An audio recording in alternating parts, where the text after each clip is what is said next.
Welcome back for the finale of What If Ahsoka went back in time to save Anakin. Thank you for your support on the other parts of this What If. If you haven't seen any of those, the links will be in the description below. The Jedi Grand Master ran to the temple hangar and asked one of the nearby Jedi Padawans to relay his position to Master Windu. Yoda hopped into his starship and with the help of a nearby astromech, he took off into the skies, soon joined by Master Windu, who had rushed over from the centre of the galactic city. Their destination was Kamino, just as Ahsoka had warned them about, and Yoda knew that Palpatine would want to watch the betrayal of their clones from their home. Entering the atmosphere of the storm-laden planet, Yoda and Windu are met by an onslaught of separatist fire, as it was obvious that Sidious had been expecting their arrival.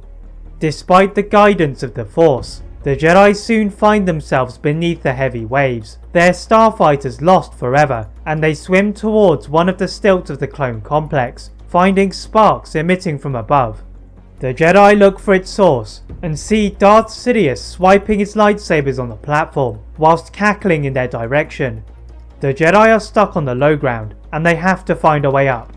Windu leapt onto a passing single droid aerial platform, and sliced the droid's head off, before venturing onto the same level as Sidious, but the Sith Lord had disappeared inside.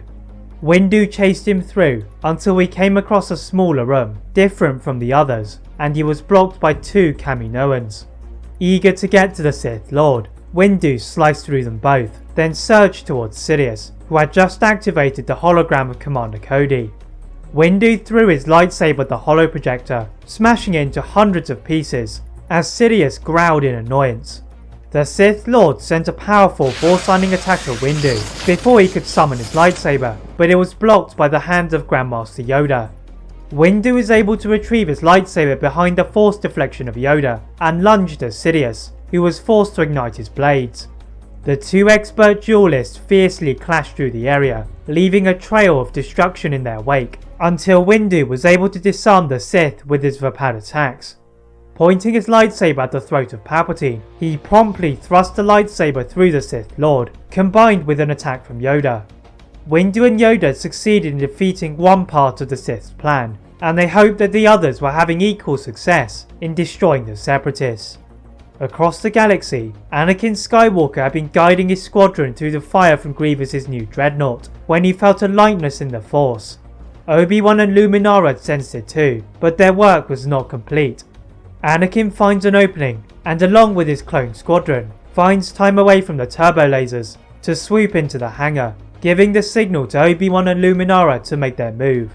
The two Jedi Masters and their clone battalions engage the droid army, and Obi-Wan finds Anakin prowling the corridors in his search for the captured Ahsoka.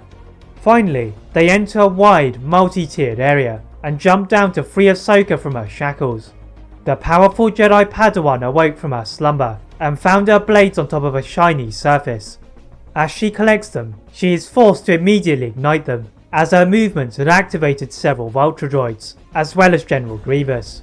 Ahsoka and Anakin sliced the legs off of the droids, but they were relentless, and they had to find a way to stop their entry. With a combined use of the Force, Ahsoka and Anakin pushed discarded pieces of the Vulture droids right in the way of the entrances, allowing them some time to help Obi-Wan. The Jedi Master, however, did not need their help, as he had sliced off two of Grievous's limbs, then force pushed him into the high ceiling. Grievous crumpled onto the floor, and Obi-Wan went for the kill, until he was thrown back by the lightning attack of Dooku. Anakin aggressively slashed at the Sith apprentice, his hate brewing from the capture of Ahsoka, whilst the Padawan continued to block the doorways from incoming droids. As Obi-Wan finally killed the dangerous cyborg, the floor began to shake, as droids were crawling from all directions, until the sound of more lightsabers destroyed them. Yoda and Windu had arrived from their defeat of one Sith Lord from Kamino, and quickly apprehended the apprentice. Dooku was dragged away by the clones, and as the Jedi later reunite on Coruscant, Anakin and Ahsoka stand in front of the Council. There Anakin is made a Jedi Master, and to Ahsoka's surprise, so is she, as the Council knew the Force had chosen her to return from the future to save their order. The new Masters bowed to the Council members, and left the chamber for the apartment of Padme. Ahsoka's path from the future had not been simple, but she had saved her master from the Sith. That is it for What If Ahsoka went back in time to save Anakin.